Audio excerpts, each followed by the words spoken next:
12 PM flight namin pabalik sa Manila. Ayan. Alam mo guys, hindi kami nakakita ng sunset kasi lagi umuulan sa hapon or makulimlim. Ngayon nga makulimlim eh, ang lakas-lakas ng ayan. Low tide, high, low tide ngayon.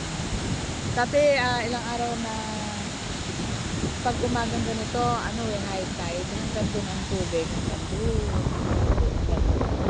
Tapos ayan guys, nakikita niyo yung dumi sa dagat, tinataboy ng tubig sa tabi. Ayan, yan.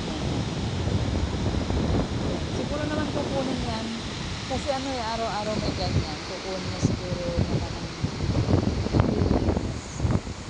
Kasi sa hapon nakikita namin may truck na naghahatap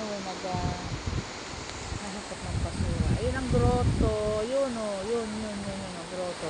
Galing kami dyan ng isang araw. Ayan. Yung iba namin kasama dyan, nagliligo. Ayun, sila. Tapos yung iba, nag-aayos ng gamit.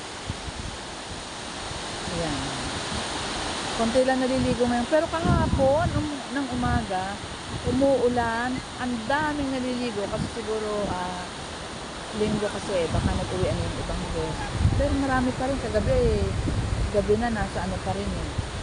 Nasa labas pa rin ang mga tao. Sa gabi nga eh, buhay na buhay ang mga tao dito eh. Thank you, Boracay. Thank you guys for watching. Bye bye.